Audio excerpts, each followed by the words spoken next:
And we are live. And we are live. Sorry for the delay, and obviously sorry that this isn't live on Facebook, but you are listening to Down the Wire. I'm Brian Costa. And I'm Carter Adams. And we got a pretty good show for you guys tonight. I mean, we're starting off, with some big news over in the NFL. But before we get into anything, I do want to say that there's some big news going on, at least in our world. We have a new logo.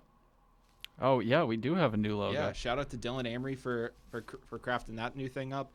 Looks awesome. So that's officially now the Down to the Wire logo.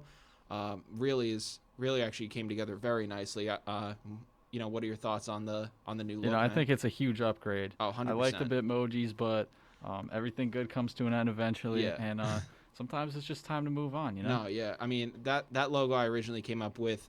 I mean, all that time ago, that was just kind of that was always kind of just like a stop, like kind of a placeholder for something when we could get something bigger. And Dylan came in clutch, really kind of gave us some good stuff, and it's pretty good to see. I mean, it's kind of moving forward with Down to the Wire in kind of a whole new direction. I'm pumped to see it. Yeah, me too. I'm excited. Mm-hmm. So tonight, obviously the biggest story that we saw in the sports world was that former Texans defensive end J.J. Watt is now an Arizona Cardinal. This is, we were talking about J.J. and possible locations for him last week, and the Cardinals were not on our list at all. They kind of came in, swooped in, picked up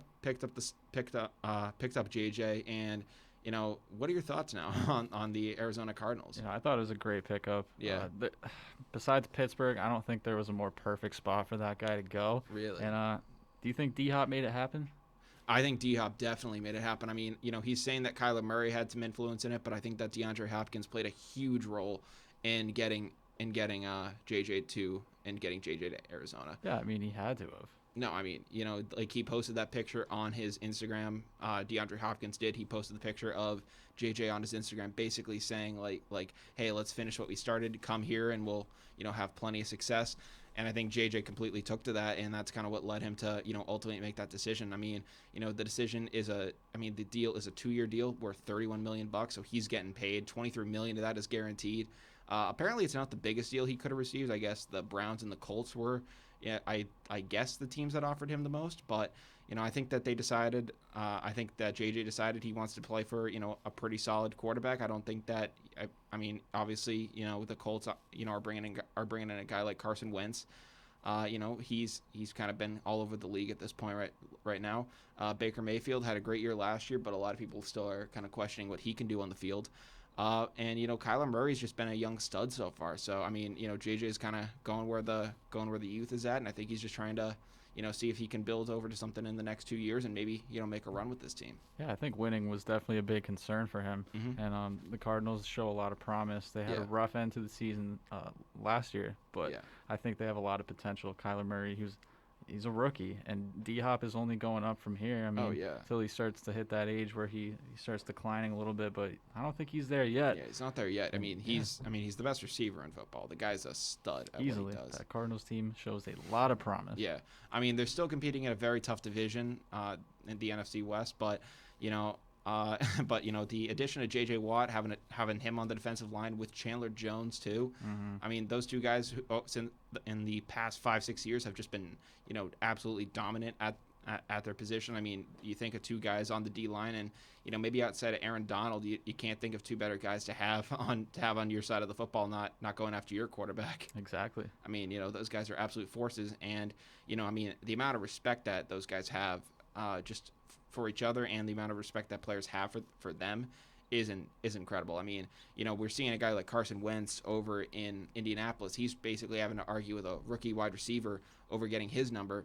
J.J. Watt, a lot of people were saying, what new number is J.J. Watt going to wear since 99 is retired by like some guy who played in like the 40s. I think he was like a running back or something, because it said he had like a certain number of rush yards. J.J. Watt basically got off the phone with like the guy's daughter, and he goes, yeah, I'm good to wear his number. They basically just cleared me. And like the fact that he's basically at the level where where a number can get taken out of retirement just so that way he can wear it, that just shows the tremendous amount of respect and how much, and just the insane level that they view this guy at. Yeah, a while ago we said J.J. Watt could likely be J.J. Watt the personality, not J.J. Watt the football player. Yeah. But I think that shows it. The guy deserves a lot of respect. He's done a lot outside of football, just for the city of Houston and charity in general. He's a great man, and Cardinals got a good one. Oh, they definitely got a good one. I think that it's going to do them really well going forward. The ceiling can't be higher for the Cardinals with this addition. I mean, a lot of people are basically saying like, oh, if you weren't for them last year when they went 8-8, then you won't be them. Then you shouldn't be there for them this year when they go 8-1 because of that extra regular season game. I'm just like, listen, the Cardinals are. I'm like, Kyler's, I feel like, is only going to get better.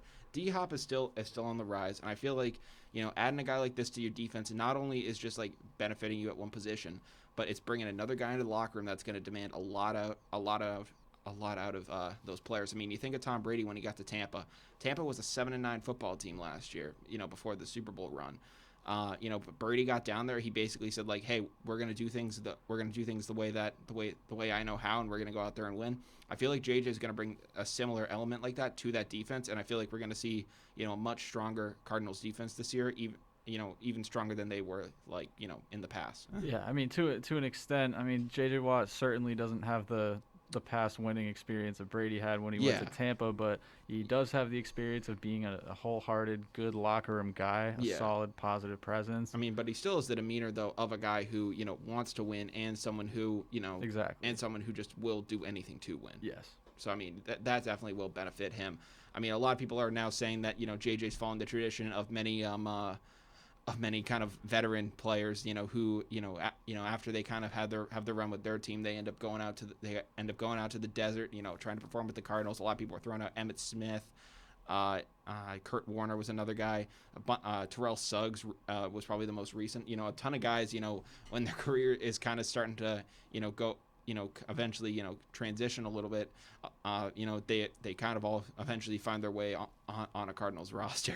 Yeah, exactly. Yeah, it's kind of weird to see it. I mean, you think of a guy like Kurt Warner. He took his team when he got there. He took a team to the Super Bowl. So, I mean, obviously JJ's not a quarterback, so he can't be, doing as much on that side of the ball. But, I think that he's still young enough. I think he's 32, maybe 33 at this point. He's still got enough in him. I think that if he wants to really, have one of those high-quality JJ seasons, I think it's possible. I mean, the injuries have racked up over the years, but I think he's going to want to go out this year and really make a statement. I think he will too. But you're right. He's got to stay healthy. And another thing I was thinking of, we were talking about Russell Wilson, his potential exit of Seattle. Yeah. That would make the NFC West a lot easier for J.J. Watt and that Cardinals team. Oh, I mean, so much easier. Yeah. I mean, you do have Matt Stafford who's coming to the Rams, and That's true.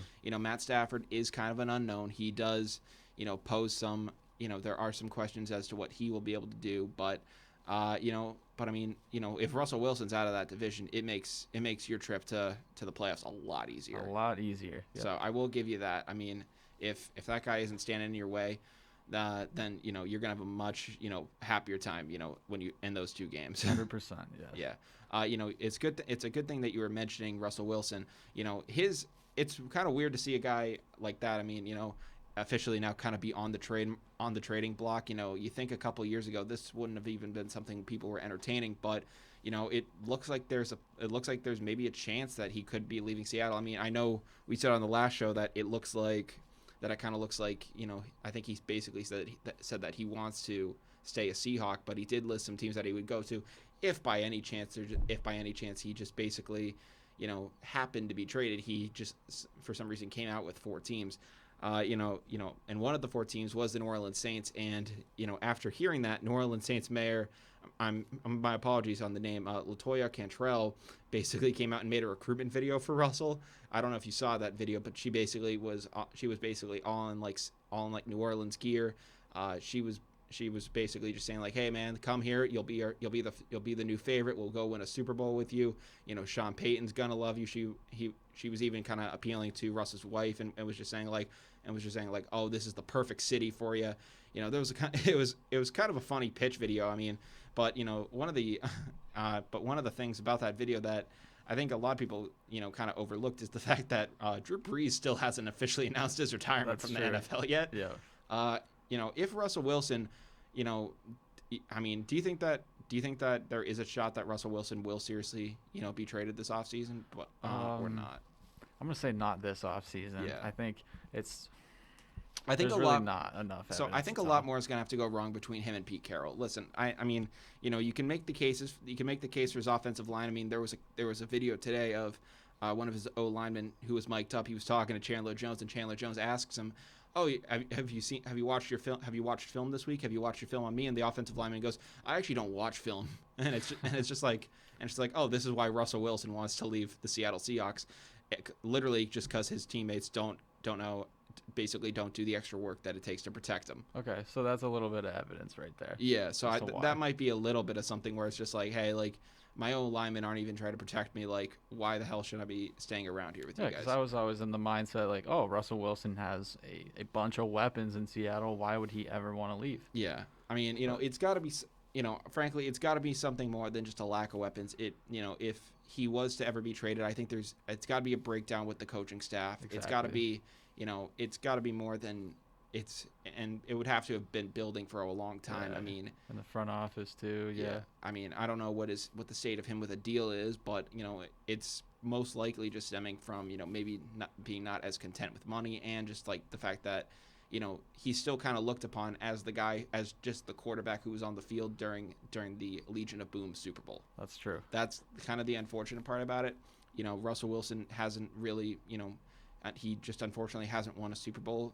He's only has the one ring, and he just hasn't won a Super Bowl where you can say, oh, this is my ring. This is the ring that I helped to bring to the city, where it's more just like, oh, this is the ring that Richard Sherman, Bobby Wagner, and Earl Thomas, and all these guys helped bring instead. Like, that's basically the narrative. So I think that, it does hurt Russell Wilson. I think that's kind of why he's just like, man, maybe this culture just isn't for me. Maybe I just have to do something else to get a better result here. That's true. You can go and have a great season and break a bunch of records and set the bar so high, but at some point you're going to need a Super Bowl, and you're going to need it in your name too, and he doesn't have that. Yeah, I mean, you look at Dan Marino. I mean, he broke, he came out there and he shattered all those records, but unfortunately people still kind of overlook him. I mean, obviously the people who watch Marino play know what Marino was, and they'll even say that he was probably a better quarterback than Joe Montana. Like, they're not arguing that kind of a thing. But these new age football fans who I'll admit it, they don't know a whole lot. You've shown me that meme of the kid who like, it was a tweet of someone who said that DK Metcalf is better than prime Randy Moss and Megatron, and it's just like, listen, kids are ignorant, and unfortunately, when you don't have a ring to back up your point, that ignorance starts to set in, and I feel like with Russ, he's gonna need that extra. He's gonna need a ring where he can actually prove himself as an offensive quarterback. Exactly, because then the kids 20 years from now are gonna be like, oh, Joe Flacco is on the same level as Russell Wilson, and that's just not the case. Yeah, it's going to be like, oh, he's a quarterback who benefited from a great defense in a Super Bowl. Yeah. Oh, seems pretty similar. Oh, they had some playoff success too. So, yeah, that's kind of, I'd say they're about comparable. When it's just like, no, absolutely not. I think we all know that Russell Wilson does not deserve that kind of treatment at all. By no means he deserves that type of treatment. I mean, Joe Flacco, there's the joke about him being an elite quarterback, but Russell Wilson is a franchise quarterback. So definitely. I mean, you got to put some respect on Russell Wilson's name, and if it means going to New Orleans to kind of get that ring, then I mean, man, you just do what you got to do, I guess. And I guess, I mean, the way, I'm not the biggest fan of the whole mobility thing around the NFL, but it sure is entertaining. It is. Yeah. But we mentioned that Drew Brees hasn't officially announced his retirement yet. It looks like Sean Payton wants to move on with this team. I guess he's mentioned it multiple times now. It's most likely that Drew is going to retire, but he's probably just trying to figure out a place to kind of make a formal announcement. Maybe do it like out in California. There's not really anything certain yet, and it looks like, and it's leaning towards him retiring. But if Drew Brees goes on a stage or wherever, and he basically says like, I'm not done, I'm coming back for more. I think he's only going to be due. I think he took like a massive pay cut. I think this is, I think, the final year of his contract if he was to come back. He took a massive pay cut, and I think he's only making about like $1 million or so this year. If he was to decide to say, man, I kind of want one more crack at it. I want to see what I can do in this next NFL season. Do you think a lot of people are saying like, could Sean Payton look at Drew Brees and say, you know what, Drew, we appreciate what you've done for this organization, but we don't think you have it anymore. We're going to make you a backup. Do you think that's, some people are saying this now that if Drew Brees comes back, he's going to have to compete for that job. What are your thoughts? I mean, I could honestly see it because the Saints have a good enough team outside of the quarterback position where they can do that to Drew Brees. Mm-hmm. He has done a lot for the organization, but he's only won them one Super Bowl. Yeah. And I mean, all the credit goes to Drew Brees, one of the greatest quarterbacks we've ever seen. Yeah, he's great. The guy is incredible. Yeah.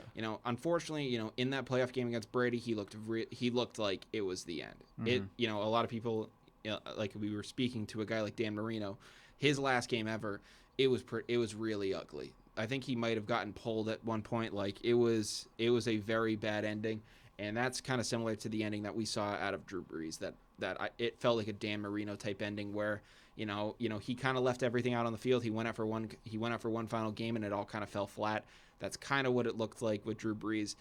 A lot of people got a question at this point. Can he, rev it up for another season? Can he do another training camp? Can he do it all again?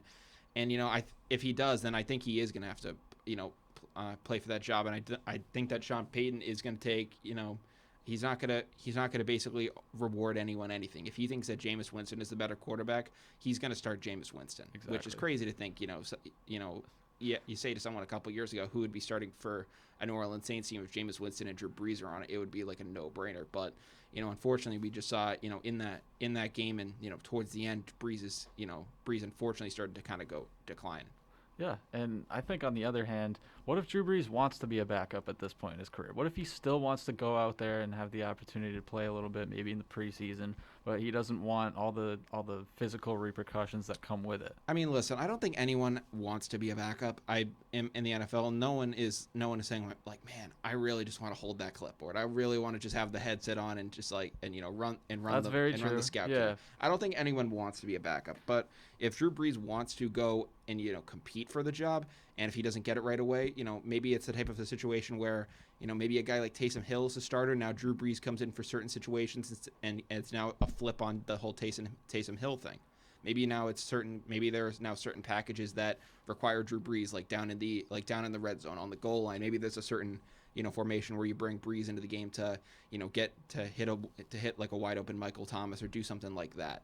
Maybe that's something that benefits him more than it benefits Taysom. Yeah, I could see the Saints running a 2 or 3 quarterback spread where they just throw whoever's needed in the situation. But Drew Brees, he does strike me as a guy that loves the game more than he loves anything else. I mean, the guy had a collapse along the season, and he still came back for more. I mean, the heart of Drew Brees, I will never question. I mean, the guy is amazing at what he did for the game of football. So, if he decides to come back, and he's willing to take that role on the bench, that's actually kind of I actually commend that a lot. I mean, it's kind of sad that that's kind of that it might be how he goes out, but if he's willing to do that, I commend him for having that kind of heart. 100%. I mean, it's kind of it's like the Tom Brady thing of him saying I'll play till I suck. Yeah. So I mean, even if Drew Brees thinks, hey, maybe I don't have it all anymore, I still want to, and he just might be thinking, listen, I still just want to go out there. I want to compete every day because, this is what I love. This is the game that I love. Tom Brady has that, I'll play till I suck. Drew Brees strikes me as someone that I'll play till I physically can't. Yeah. You're going to have to rip the jersey off my back. Exactly. And I mean, it felt like that's kind of how it felt at the end of that last game where he kind of walked out of the Superdome for the last time. It kind of felt like that, but I mean, everything, but maybe kind of looking back on it, maybe he looked back into the stadium and said, you know what, I want to go out when there's a full crowd. Yeah, or all good things come to an end eventually, Mm-hmm. No, absolutely. So, very interesting situation with Drew Brees. It is likely that he's going to retire. I personally don't see this situation playing out, but if it does, that's going to be a pretty interesting storyline to say the least. I'm glad that we were at least able to get to it. Yeah. But also in NFL news, the Washington football team has officially released comeback player of the year Alex Smith in his first season back after that brutal leg injury that we all saw. He basically had to train with Navy SEALs and basically had to treat this injury that he suffered in a sack against I believe against the Texans. He basically had to rehab this thing like it was a war injury. Mm-hmm. He had to completely overhaul thing. I forget how many surgeries he had. It was a lot. That's all I can tell you. Or something like that. It was ridiculous the amount of surgeries that Alex Smith had. But he came back. People were saying from the second he stepped on the field, he was comeback player of the year.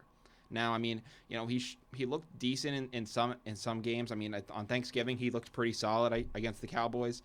It is unfortunate that they are kind of moving in a different direction. But Taylor Heineke looked really good in that playoff loss to the Tampa Bay Bucks. I feel like they probably are putting a lot of stock into him now, saying like, oh, this can now be our guy. Or even if it's not, like they're gonna put him out on the field, and if they end up sucking for a little bit, maybe they're just gonna go to the draft and get another quarterback. Yeah. So I mean, there's some reward for that, kind of with everything, but it kind of makes me wonder, a veteran quarterback who's on the cheap, kind of has had a little bit of a ticky-tack area. Any kind of player that kind of fits that mold sounds a lot like a Bill Belichick pipe dream at this point. It really kind of sounds like something that Belichick would love to do. After seeing what Cam did for us last year, not really being able to, unfortunately move the ball down the field. Do you want to see Alex Smith as a Patriot if it means, if as like a transition guy, or, do you want to maybe see a guy like Cam or Ryan Fitzpatrick instead? I do not want to see Alex Smith. That is 100% certain. I think he is one more big hit away from re-injuring that leg, and I think he's also. I obviously can't say, I can't speak for what's in his mind, but I think it's the end or close to the end. Really? You said he just got released by Washington, right? Yeah, I mean, he's 37. 37, injury prone. Injury prone. I mean, I don't think it's fair to call Alex Smith injury prone. He suffered that really terrible injury. I mean, a bunch of quarterbacks have had ticky-tack kind of injuries like that over their careers, but this injury that he suffered was just so catastrophic. I think it's more of just an injury concern than being injury prone, I think. Definitely. No, it is an injury concern, but I also don't think at this point in his career, him or Bill Belichick would want to put him in that situation of trying to learn a Pats offense when you can have Cam come back, who already has experienced it for a year, maybe needs to improve it a little more. Makes sense, yeah. I mean, there's definitely some rewards to each of it, to each situation. I think that, what I think Smith would definitely, bring more of a traditional looking Pats offense with him, unfortunately, due to his mobility, he will be, strictly kind of a pass-only type of guy, and he's not going to be, and he's going to be more of a one-dimensional guy, something that Bill Belichick has worked with more, obviously over the past 20 years with Tom Brady. So, maybe there is a sense of comfort that Bill Belichick thinks in that area, but, there is the argument that maybe he should just go after a guy like Ryan Fitzpatrick in that case because, he's a veteran quarterback who at times, when you need him to lead a team, he can do that. Yeah, I just really don't see the point when you're a few steps away from perfecting that offense. You just need receivers. And your defense is solid. Why would you settle for a guy who's on the verge of retirement like Alex Smith? I think it's more just kind of a transition thing for them to say, like, maybe they go out in the draft this year and they take a guy like Trey Lance. They take a guy, and Trey Lance. I was talking with one of my friends, Adam, right over at the Fumblerooski podcast. Actually, I was talking with him about Trey Lance. And it's kind of similar to the way people were discussing a guy like Pat Mahomes coming out of the draft. I mean, obviously we think of Pat Mahomes now, and he is the guy like that everyone wanted to be. Everyone wants to be him. Super Bowl champion, MVP, elite type of quarterback. But going into the draft, a lot of people did have some questions about Pat Mahomes. Like, I mean, they were kind of saying like, oh, if this guy hits, he's gonna be huge. But but he did have to sit behind a guy. Actually, ironically, that guy is Alex Smith that he had to sit behind in KC. Yep. Trey Lance kind of has a lot of people are saying that Trey Lance could be a Pat Mahomes type if he reaches his full potential. If I think he is going to need, I think maybe a year or two to sit behind a veteran guy to learn, how the NFL works. And, if bringing in a guy like Alex Smith, very similarly worked with a Pat Mahomes type. He worked with literally the Pat Mahomes. So I think, if that's kind of the plan that Bill Belichick wants to follow, take a page out of Andy Reid's playbook, maybe that's just how things go. Yeah, I mean, either that or have him sit behind Cam Newton. Yeah, I mean, Cam also has, that also would, I think, value a guy, greatly benefit a guy like Trey Lance as well because, Cam, has always kind of, used that mobility in his game. Maybe the arm doesn't necessarily compare to a Pat Mahomes type quarterback, but, if Cam can, teach him a couple things, just about professionalism and the league, I think that could also benefit him greatly as well. Yeah, definitely. Another guy that is possibly being linked to the Patriots in re-signing is former now Dolphins linebacker Kyle Van Noy. Obviously he was a key piece in our championship runs over the past couple seasons. I mean, I believe he is a 2-time Super Bowl champion because I think he got it. I think he got a ring in 16 and 18. I don't think he was there for 49. Mm-hmm. So I believe he's a 2-time Super Bowl champion. Great player, great team guy. I think that if he was to come back, it'd be a great addition to the team. He's basically making a bunch of guaranteed money from Miami this year, so he essentially could go sign like a prove it type of deal, or just like basically just like a low like wage kind of deal, because he's going to be getting paid from someone else. That's true. Is he he's older, right? I mean, he's getting up there in age. I'd have to take a look at his age, but let me pull that up. Let me see. He was a big part of the Super Bowls for the Patriots, though. Oh, absolutely. I remember that. Kyle Van Noy, he's 29. So I mean, maybe they bring him back on like a 2-year kind of deal. Have him kind of revamp that defense. With guys like Hightower coming back. Yeah. Maybe you get a couple of young guys in there, and he'll be like a good voice in the locker room. But he's always been a good player. So I mean, bringing him back could definitely have its value. But if he demands too much of a high contract, or maybe he just doesn't want to be part of the Patriots' whole rebuilding process right now, maybe he joins up with his buddy Tom Brady in Tampa. I mean, he's already in Florida. That's right. So I mean, it's right around the corner for him. Only a couple hours. I don't know if it's up the road or it's up the road, because Miami's basically away from everything. It has to be. But I think that it definitely has its benefits. Yeah, I think it does too. You're talking about his presence in the locker room. I don't think it could hurt. Yeah. But the problem is the contract. Yeah. At this point, he has gained that name. I think his name is everything now, because you hear Kyle Van Noy, and you hear that guy that won 2 Super Bowls with the Patriots, not Kyle Van Noy. Who is that?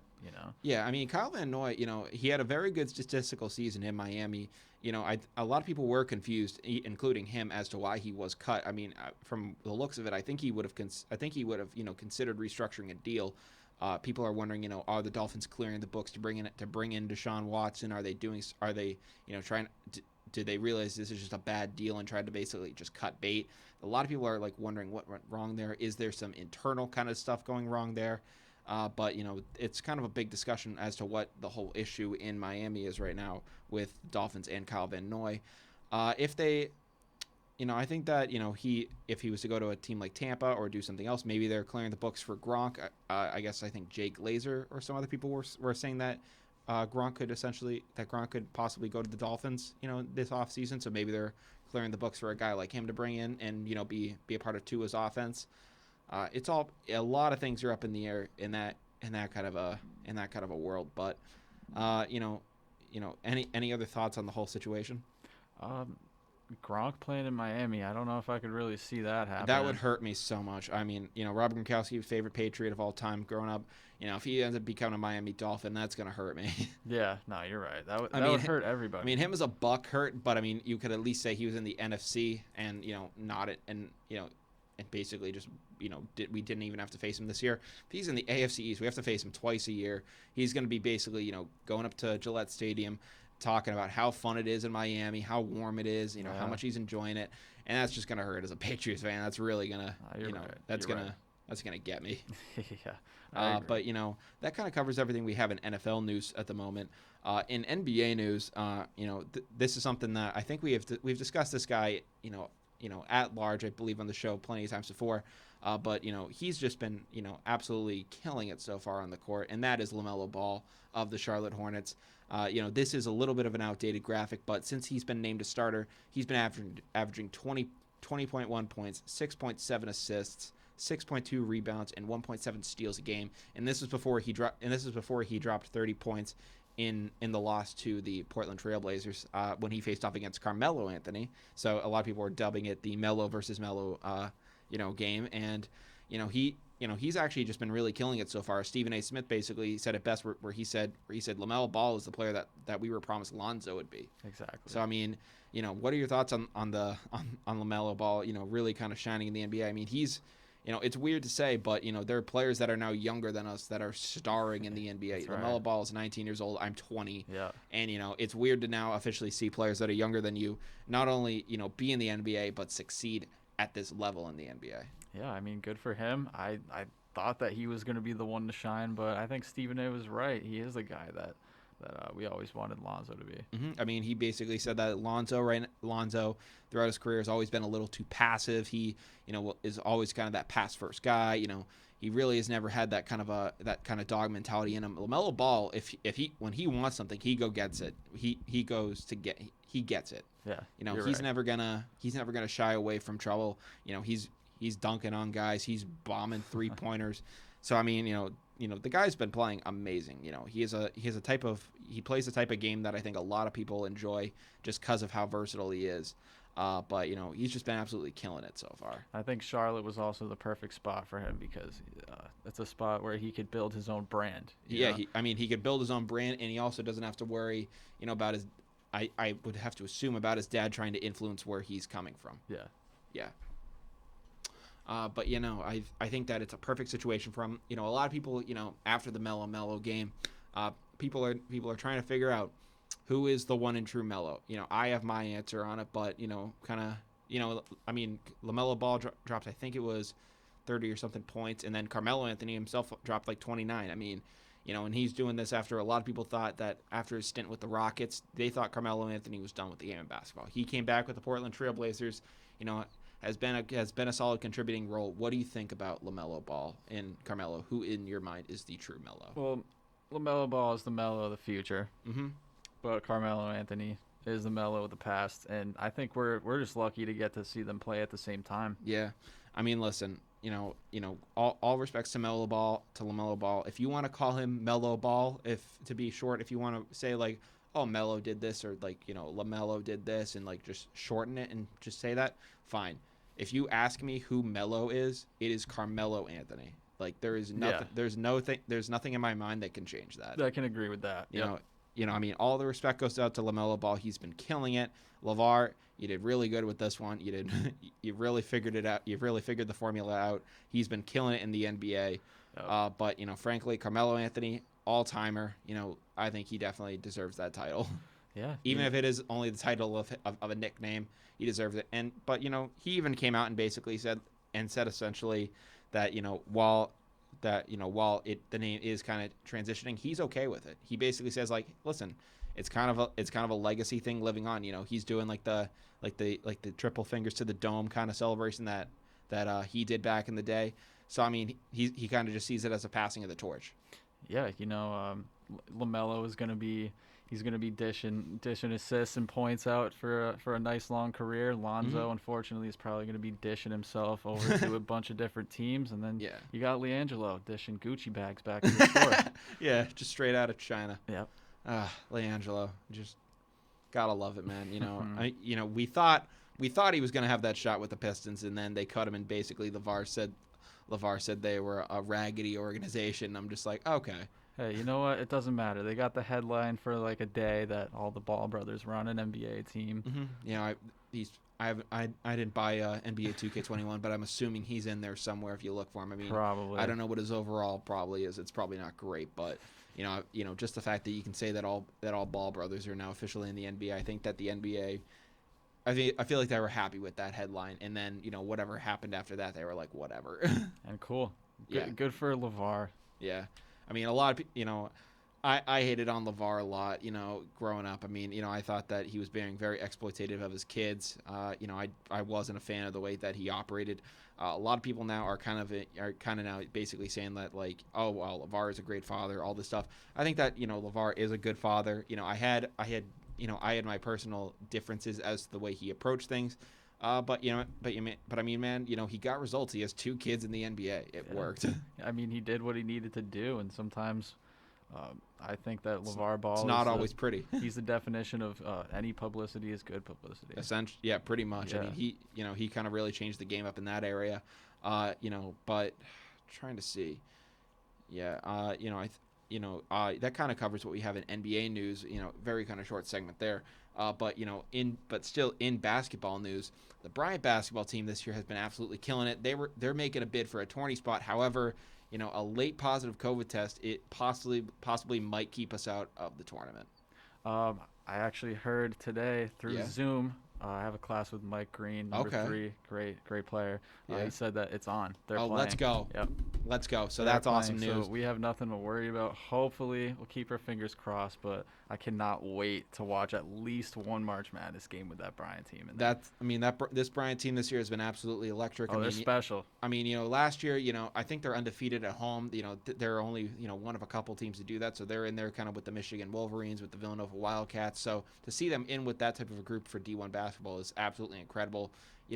Last year, you got guys like Mike Green, you got all these different guys on the roster. They were all pretty young, and they're starting to gel. And right now they're only sophomores. So I think the future's looking really high for these guys. Oh yeah. And the fact that they're having the success right now, and and are getting in as not even like a fringe 16th seed that's basically holding on for dear life, not like some other basic kind of team that no one remembers. They're in, a 14 seed versus a 16 seed, people are like, who cares? But they are performing well enough to be above like basically, just good enough. Yep. And that's incredible to see. The fact that we're able to, at least, go to college when our basketball team is thriving and is successful. It's awesome to see. Peter Kiss, the guard from, transfer guard from Rutgers, he's been doing great for us this year. It looks like the young core is really starting to come together, and it looks like we're going to be getting a lot more quality prospects, coming into. Oh yeah, I can't wait for that future. Mm-hmm. I can't wait till we can actually get back in the gym and root for these guys. It would have actually been a really fun team to root for this year. You're right, yeah. The fact that we were basically just robbed to having to watch them on kind of, live broadcast of empty gym, that kind of really just sucked for us. Might have to rejoin Pep Band. Honestly, you might, just to be able to get back in there and just watch these guys do their thing. I would be traveling to whatever March Madness game. That's crazy. Yeah. That is crazy. I'm from, central Massachusetts, and I remember when Holy Cross, this is before I chose any college where I was going to go to, but, Holy Cross was, one of the more local schools that had made it into the tournament, and we were just watching the game, and I was like, wow, like they're facing off against a team like Oregon. And I think they ended up beating a team like early on in kind of like the preliminary rounds, and it was like really cool to see them like in the official tournament. It was kind of like a weird just moment of like recognition, like seeing like, oh wow, like if you're a D1 program, you can make it if you're good enough. Yeah. And Bryant is proving that they are good enough to make it, and I hope that they can. I hope that maybe we shock the world. Yeah. Maybe we got a good couple of games in. Maybe we make a good run. Sweet 16. That'd be an amazing story. That's all I'm saying. Sweet 16. That would be awesome. That would bring our school a lot of attention. Oh yeah. The amount of prospects that would then possibly see Bryant as an option. You think of small schools like I'm trying to think of Davidson with Steph Curry. Yeah, exactly. He completely like built up that brand of just like competitive basketball there. He completely changed the culture. Mm-hmm. So you get some guys like that to come to Bryant University and really kind of change the game. The sky's the limit, frankly. Yeah. I can't wait. I can't either. But in baseball news, I was talked about this on. For anyone who didn't know, actually, I actually went on the Pesky Poll podcast with Robert Shelley. He's a Dean College senior. He runs a Red Sox podcast. If you haven't checked that podcast out yet, it should be out now at episode 57. He also just released an episode today with a guy that the Red Sox just acquired in a trade. So he's making moves over there at Dean College. We talked about this on his show. There are some new MLB kind of spring training rules. I think they're being masked as COVID rules, but frankly, I'm not the biggest fan of these rules.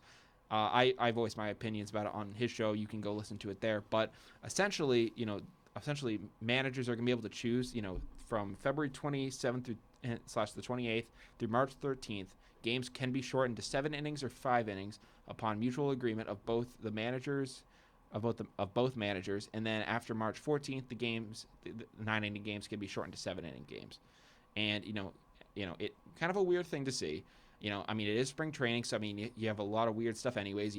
Starters don't play the whole time. You have a platoon of pitchers coming into games. But the other thing about this too is that, an inning doesn't even need to go 3 outs. So, if it goes a certain number of pitches and they basically decide like, oh, we kind of want to end this thing, they can basically call the players off the field, say we're starting a new inning, and this is essentially how it's going to go. It is preseason baseball, so I'll give it that. But I think it's officially fair to say that we've gone little league with the MLB. Yeah, no, I agree. It's like you have COVID stopping full capacity of fans. Yeah. You have the fact that a lot of people don't go to spring training games. Yeah. And now you're slapping these on top of it.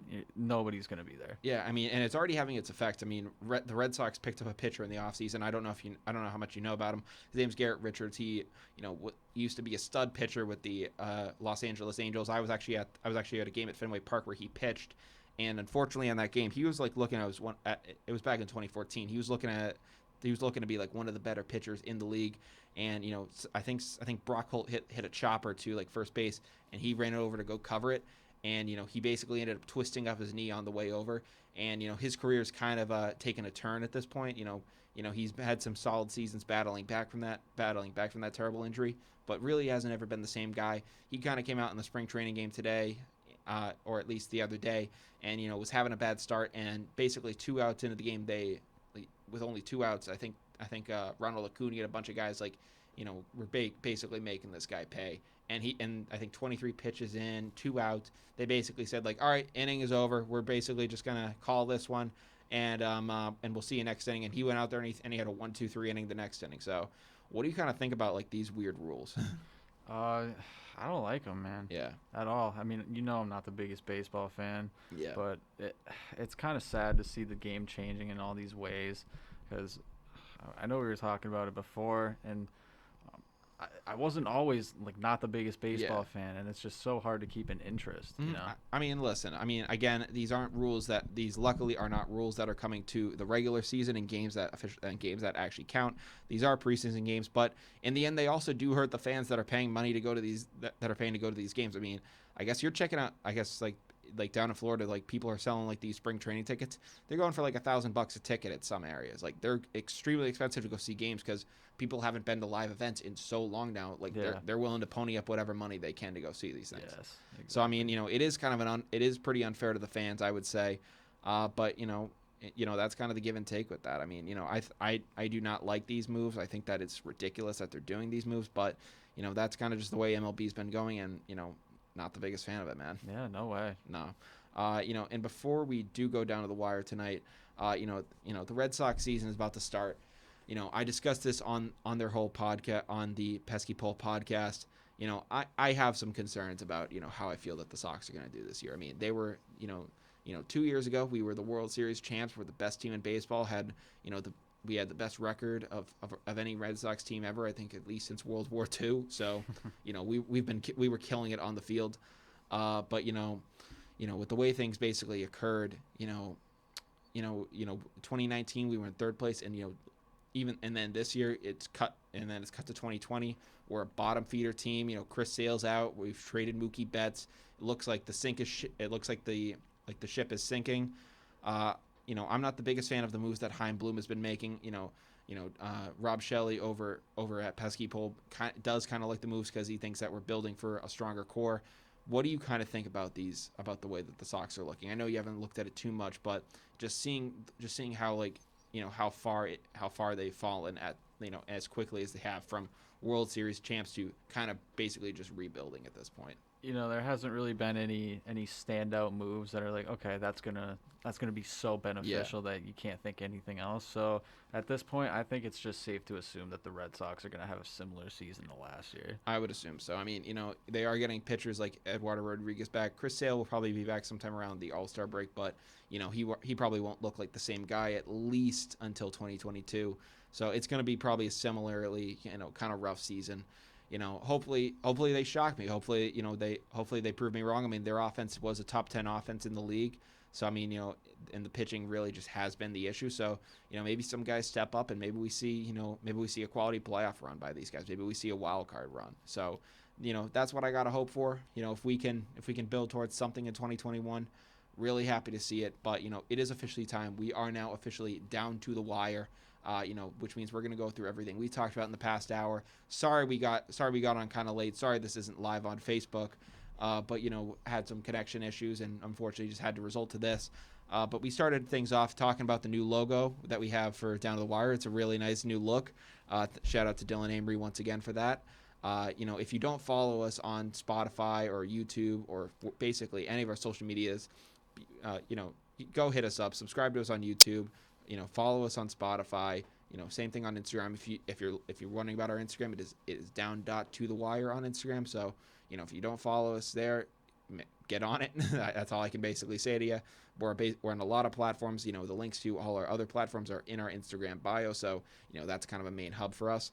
But we started off, talking about all the stuff with our new logo. And then we eventually transitioned into J.J. Watt signing with the Arizona Cardinals on a 2-year, $31 million deal. Craziness going on in the desert right now. JJ has found himself a new home.